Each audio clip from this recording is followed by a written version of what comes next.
Chapter 87। Please friends, अगर सही में आपको यह स्टोरी पसंद आ रही है तो जरूर like, comment, share and subscribe कीजिए। अब तक आपने देखा कि कैसे रुद्राक्ष ने अव्यांशी को बाथरूम में लेटाकर ठंडा पानी का शॉवर ऑन कर दिया और लगभग पूरे 2 घंटे के बाद उसने जाकर अव्यांशी को बाथटब से निकाला, जिसके निकलते हैं अव्यांशी उसके बाहों में बेहोश होकर गिर गई। उसके बेहोश होने से रुद्राक्ष जल्दी से डॉक्टर रोहन को कॉल करता है। वही रोहन जब अव्यांशी को चेक करता है तो वह कुछ ऐसा बोलता है कि रुद्राक्ष का होश उड़ जाता है। आगे डॉक्टर रोहन अव्यांशी के हाथ के नब्ज और माथे को टच करके रुद्राक्ष की ओर मुड़ा और बोला, बॉस, इन्हें एक्यूएफोबिया है। वही यह बात सुनते हैं रुद्राक्ष के होश उड़ गए। तभी डॉक्टर रोहन अपनी बात को आगे बढ़ाते हुए बोले, इन्हें पानी में रहने से एलर्जी होती है, लेकिन इन्हें देखकर लग रहा है कि इन्हें लगभग 1.5-2 घंटे से पानी में थी।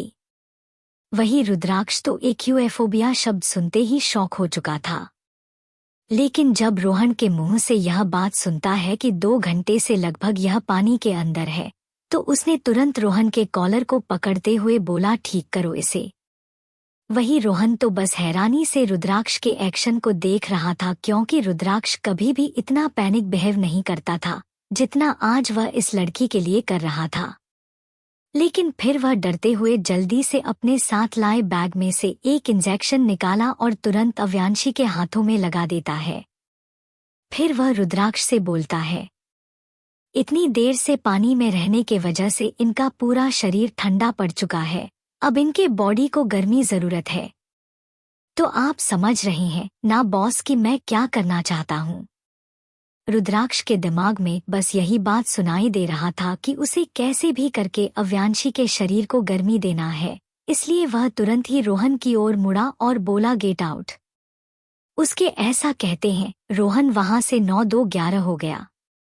उसके जाते हैं रुद्राक्ष अपने पैरों से जाकर गेट को बंद करता है।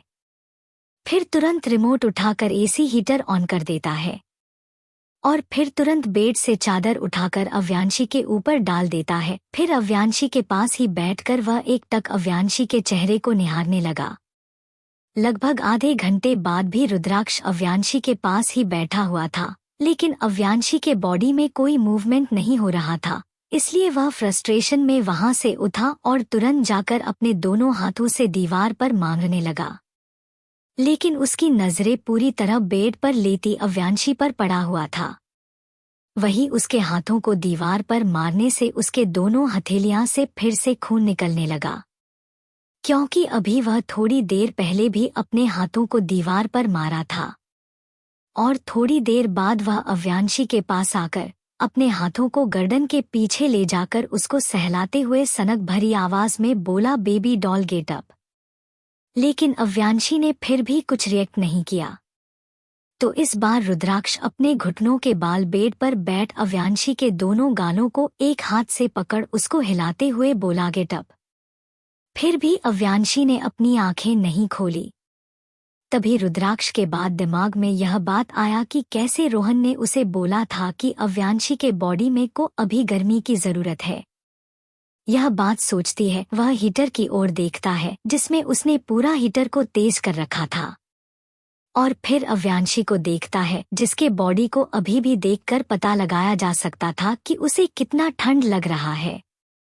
इतना सब सोचते ही वह तुरंत अपने शर्ट के सारे बटन को तोड़कर शर्ट को निकाल नीचे फेंक देता है।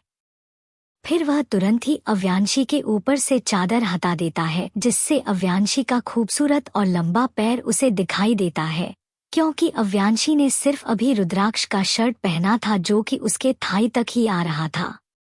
वही रुद्राक्ष ने जब अव्यांशी के पैरों को देखा तो वह मदहोश होने लगा, लेकिन तुरंत ही वह अपना ध्यान उसके पैरों हटाकर जल्दी से अव्यांशी के पैरों के पास बैठकर उसके दोनों पैरों के तलवे को अपने गोद में रख अपने दोनों हाथों से उसके पैरों को दोनों तलवे को रगड़ने लगा, ताकि इससे अव्यांशी के अंदर हिट पैदा हो सके। वह अभी पैरों के तलवे पर रगड़ ही रहा था, तभी उसे अव्यांशी के पैरों के तलवे एक तिल दिखा, जिसे देख वह तुरंत ही अपने होंठ को उसके तलवे के तिल पर रख देता है। फिर बहुत ही सॉफ्ट तरीके के से उसके तिल को चूमने और चाटने लगा। जब थोड़ी देर बाद उसे होश आया कि वह क्या कर रहा है, तो वह जल्दी से अपने सर को उठाकर अव्यांशी के फेस को देखा है, लेकिन फिर भी उसे अव्यांशी के फेस पर कोई रिएक्शन नहीं दिखता है, जिससे उसे अब काफी ज्यादा गुस्सा आने लगा। इसलिए वह तुरंत अपनी पैंट से बेल्ट निकलता है, फिर अव्यांशी के बगल में जाकर लेट जाता है और तुरंत ही अव्यांशी को अपने ऊपर खींचकर उसे अपनी बाहों के आगोश में ले लेता है और फिर वह तुरंत ही चादर को अपने और अव्यांशी के ऊपर डाल देता है और फिर वह अव्यांशी के बालों को सहलाते हुए अपने सर्द आवाज में बोला, क्या जरूरत थी अपने बारे में वह सब बोलने की? क्या जरूरत थी तुम्हें खुद को एक कोठे वाली लड़की से कंपेयर करने की?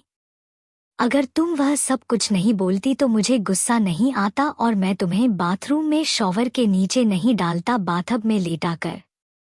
यह सब कहते वक्त उसके आंखों में एक अलग ही गुस्सा और जुनून नजर आ रहा था, लेकिन फिर भी वह यह मानने से इनकार कर रहा था कि उसने गलत किया। अव्यांशी को बाथटब में लेटा कर वह भी सावर कर ठंडा पानी के नीचे, और फिर वह अपने आंखों में गुस्सा लेकर उसके बालों को सहलाते हुए बोला, गेट अप बेबी डॉल, अभी तुम्हारा पनिशमेंट खत्म नहीं हुआ है।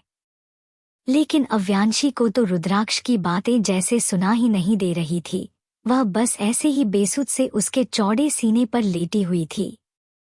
ऐसे ही रुद्राक्ष धीरे धीरे उसके बालों को सहलाते हुए नींद के आगोश में चला गया। ऐसे ही देखते देखते 5 घंटे बीत गए। लगभग 5 घंटे बाद जाकर अव्यांशी की धीरे धीरे आंखें खुलने लगी। वह जैसे ही अपनी पूरी आंखें खोलती है, उसे फील होता है कि कोई उसे जकड़ा हुआ है, तो वह जल्दी से अपनी नजरों को उस इंसान की ओर ले जाती है जिसने उसे जकड़ा हुआ। तो वह जैसे ही उसे इंसान के चेहरे को देखती है, उसकी आंखों में गुस्सा आ गया। चैप्टर 88। और वह तुरंत ही अपने दोनों हाथों का यूज कर उसके आगोश से निकलने लगी, जिससे रुद्राक्ष की आंखें खुलने लगी। जैसे ही उसकी आंखें खुला, उसके सामने अव्यांशी का गुस्से वाला फेस और लाल आंखें सामने दिखाई दिया। तो वह एटीट्यूड में बोला, सो मिस राठौर, क्या आप मेरा फायदा उठा रही हैं? तो अव्यांशी ना समझ में अपना सिर हिलाती है, जिसे समझकर रुद्राक्ष बोला, सी योर पोजिशन। तब जाकर अव्यांशी को अपने ऊपर नजर जाता है, जिसे देखकर वह थोड़ा हक्का बक्का रह जाती है, क्योंकि अव्यांशी का शर्ट उसके कंधे से सड़क चुका था, जिससे उसकी क्लीवेज साफ साफ दिखाई दे रहा था। इसलिए वह हड़बड़ाते हुए रुद्राक्ष के ऊपर से उठते हुए जल्दी से अपने शर्ट को ठीक कर थोड़ा गुस्से में बोली, यह क्या क्या? तो रुद्राक्ष अपने केहूनी को बेड पर रख अपने हाथ को सर पर टिकाते हुए बोला, क्या हुआ? तो अव्यांशी जल्दी जल्दी अपने शर्ट को थोड़ा नीचे करने लगी, जिससे रुद्राक्ष उसे घूर कर देखते हुए बोला, क्या छुपा रही हो मुझसे? मैं पहले ही सब कुछ देख चुका हूँ। चैप्टर 89। वही यह बात सुनते ही अव्यांशी, जो कि अपने कपड़ों को ठीक करने में लगी थी, वह तुरंत अपने नजरों को उठाकर रुद्राक्ष को देखती है, जो कि अपनी आंखों में शैतानी चमक लिए हुए उसे ही देख रहा था, जिससे अव्यांशी तुरंत ही बेड के पास आकर अपने घुटनों को बेड पर रख रुद्राक्ष की ओर उंगली करते हुए बोली, क्या कहा तुमने? रुद्राक्ष बोला, पहले खुद को देखो। तब जाकर अव्यांशी को ध्यान आता है कि वह जब बाथटब में लेटी हुई थी तो उसने उस वक्त जीन्स और टॉप पहना था, और अभी वह शर्ट पहनी थी जो कि रुद्राक्ष का था, जिससे वह तुरंत ही अपने होश में आते हुए गुस्से से रुद्राक्ष से बोली, इसका मतलब तुमने मेरा ड्रेस चेंज किया? तो रुद्राक्ष बोला, क्या तुम्हें इस रूम में मेरे अलावा कोई और दिख रहा है? तो अव्यांशी अपनी नजरों को चारों तरफ रूम में घुमाने लगती है, लेकिन उसे कोई नहीं दिखता। तो वह गुस्से में रुद्राक्ष के पास आकर उसके गले को पकड़ते हुए बोली, यू बस्टर्ड, तुमने हिम्मत कैसे की मेरे कपड़े को बदलने की? उसके इस एक्शन से रुद्राक्ष को गुस्सा आया, लेकिन उसने कुछ नहीं कहा। अव्यांशी गुस्से में आगे बढ़ते हुए बोली, तुम सारे मर्द एक जैसे हो, जो किसी लड़की को देखते नहीं कि उस पर अपना मर्दानगी दिखाना स्टार्ट कर देते हो। वह अपने गुस्से में बहुत कुछ बोलने लगी लेकिन उसका ध्यान रुद्राक्ष की आंखों पर नहीं गया जो कि अब तक गुस्से की वजह से लाल हो चुका था। तभी रुद्राक्ष गुस्से में एकदम से अव्यांशी का हाथ छुड़ाकर बेड से उससे उठाता है, जिससे साइड में पड़ा हुआ टीवी का रिमोट से टीवी ऑन हो जाता है और उसमें एक न्यूज एंकर यह बोल रहा था कि आज का ब्रेकिंग न्यूज। सूत्रों से पता चला है कि मार्केट में जो ड्रग्स पाया जा रहा है जिससे लोग एकदम से हाथी के जैसे ताकतवर बन जाते हैं, वह ड्रग्स एआर कंपनी के द्वारा लाया गया है। वही एआर कंपनी का नाम सुनकर अव्यांशी और रुद्राक्ष जो दोनों एक दूसरे को घूर कर देख रहे थे जैसे वह अभी एक दूसरे को निकल जाएंगे, उनका ध्यान एकदम से टीवी पर चला जाता है। तभी एंकर अपनी बात को आगे बढ़ाते हुए बोला, क्या इसका मतलब एआर कंपनी इस तरह से 6 महीना में टॉप 1 एशिया कंपनी बना है? क्या एआर कंपनी इस ड्रग्स के अलावा और भी कोई ड्रग्स मार्केट में सप्लाई करता है? वही यह खबर सुनकर अव्यांशी जल्दी से बेड से उठ खड़ी होती है। तभी एंकर बोला, एक तरफ शास्त्री फार्मेसी जिसके हेड धीरेंद्र शास्त्री मार्केट में आयुर्वेदिक का वरदान मंदार टैबलेट ला रही हैं, तो दूसरी तरफ एआर जैसी कंपनी है जो सिर्फ पैसे बनाने के चक्कर में लगी हुई है। अभी अभी धीरेंद्र शास्त्री का इंटरव्यू हमने लिया है, देखिए कैसे धीरेंद्र शास्त्री मंदार टैबलेट के बारे में बता रही हैं। तभी उसे टीवी स्क्रीन पर धीरेंद्र शास्त्री जी का इंटरव्यू चलना लगा जिसमें वह बोल रहे थे जिस मंदार टैबलेट का बस कुछ ही पीस मार्केट में अवेलेबल है उसे शास्त्री फार्मेसी फिर से एक बार ला रही है। तो रिपोर्टर्स पूछे, क्या आप बता सकते हैं कि यह मंदार टैबलेट बिल्कुल उन्हीं का तरह होगा जिस तरह से जीनियस सविता और जिया ने बनाया था? तो शास्त्री जी बोले, जी हाँ, क्योंकि हमें मंदार टैबलेट का फॉर्मूला के बारे में पता चल गया है जिससे हम बहुत जल्दी ही मंदार टैबलेट को फिर से मार्केट में एक नया रूप देकर लाएंगे, एक नई फार्मेसी शास्त्री फार्मेसी के द्वारा। तो रिपोर्टर्स बोले, क्या आप बता सकते हैं कि मंदार टैबलेट का फॉर्मूला आपको कहाँ से मिला? क्योंकि जितना हम सभी को पता है कि साइंटिस्ट सविता और डॉक्टर जिया ने जब इस मंदार टैबलेट को बनाया था उसे वक्त किसी के पास भी मंदार टैबलेट का फॉर्मूला नहीं था सिवाय उन दोनों का। चैप्टर 90। तो शास्त्री जी बोले, यह बात आपको बहुत जल्द पता चल जाएगी कि कैसे मंदार टैबलेट का फॉर्मूला हमारे पास आया है। तब तक के लिए धन्यवाद। वही इस इंटरव्यू को देख रुद्राक्ष की आंखें हैरानी से बड़ी हो गई तो दूसरी तरफ अव्यांशी की आंखें गुस्से में लाल हो चुकी थी। तभी एकदम से वहां कुछ टूटने की आवाज सुनाई दी जिसे रुद्राक्ष अपने होश में आया और देखा कि अव्यांशी ने फ्लावर वास को उठाकर टीवी पर मारा था जिससे टीवी का कांच टुकड़ों टुकड़ों में बंटकर पूरे फ्लोर पर बिखर चुका था। वही अव्यांशी बस गुस्से में हाफ रही थी जिससे रुद्राक्ष जल्दी से अव्यांशी के पास आया और उसके माथे को अपने सीने से लगाकर उसके पीठ को रब करने लगता है, लेकिन अव्यांशी एकदम से उसको धक्का देती है जिससे रुद्राक्ष थोड़ा पीछे खिसक जाता है। वही अव्यांशी जल्दी से डोर के पास जाकर डोर को खोलने लगी लेकिन डोर नहीं खुल रहा था क्योंकि रुद्राक्ष ने उसे डोर को लात मार रिमोट से बंद किया था, जिससे अव्यांशी और रुद्राक्ष की ओर देखकर जोर से चिल्लाते हुए बोली, ओपन द डोर। वही रुद्राक्ष तो बस एक तक अव्यांशी के गुस्से को देख रहा था और उसे यह समझ नहीं आ रहा था कि टीवी में न्यूज़ देखने के बाद अव्यांशी को इतना गुस्सा क्यों आया, लेकिन फिर भी वह इतना तो जान चुका था कि इस टीवी में जो भी कुछ बोला गया है उससे अव्यांशी का कुछ तो लेना देना है। तभी अव्यांशी का ध्यान एकदम से डोर के रिमोट पर गया जिससे वह जल्दी से डोर का गेट खोलकर बाहर जाती उससे पहले ही रुद्राक्ष आगे बढ़ उसके हाथ को पकड़कर बोला, क्या इसी ड्रेस में बाहर जाना है? वही अव्यांशी जो कि अपने गुस्से के वजह से भूल चुकी थी वह किस हालत में है।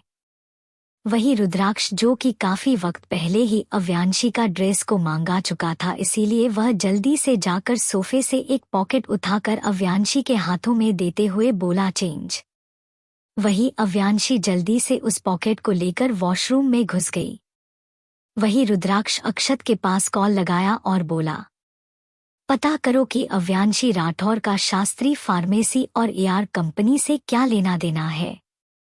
इतना कहकर फोन काट देता है। फिर वह अपने दोनों उंगलियों से माथे को रगड़ते हुए बोला, बेबी डॉल, मुझे पहले से ही पता था कि तुम कोई मामूली इंसान तो हो नहीं, लेकिन आज तुम्हारा इस तरह से गुस्सा और रिएक्शन देखकर बिल्कुल कंफर्म हो गया कि तुम जैसी दिखती हो वैसी हो नहीं। बेबी डॉल, मुझे पहले से ही पता था कि तुम कोई मामूली इंसान तो हो नहीं, लेकिन आज तुम्हारा इस तरह से गुस्सा और रिएक्शन देखकर बिल्कुल कंफर्म हो गया कि तुम जैसी दिखती हो वैसी हो नहीं। और मैं यह जरूर पता लगा कर रहूंगा कि तुम आखिर मुझसे छुपा क्या रही हो। तभी उसे बाथरूम से बाहर आती हुई अव्यांशी दिखाई दी, जो कि अभी ब्लैक जीन्स और व्हाइट टॉप में थी। वही रुद्राक्ष एक तक बस अव्यांशी के फेस को देखने लगा। इधर अव्यांशी रुद्राक्ष को इग्नोर कर जल्दी से गेट से निकलकर बाहर जाकर हर्ष के पास कॉल लगाकर बोली, you have to 2 minutes to come my location. और फिर वह फोन काट कर किसी के पास कॉल लगाकर बोलती है, where is Narayan Singh, send me his location. तो उधर से एक जेंट्स की आवाज आई, but why you can tell me. तो अव्यांशी बोली, मुझे उनसे कुछ जरूरी काम है। इतना कहकर वह फोन काट दी। और फिर वह जल्दी से उसे होटल के बाहर निकलती है तो देखती है कि रुद्राक्ष हांफते हुए कार से बाहर निकल रहा है, जिससे वह जल्दी से जाकर कार में बैठती है। तभी उसके फोन पर एक मैसेज आया, जिस पर नारायण सर लिखकर लोकेशन सेंड किया गया था। तो वह जल्दी से हर्ष से बोली, लोनावला हिल स्टेशन ले चलो।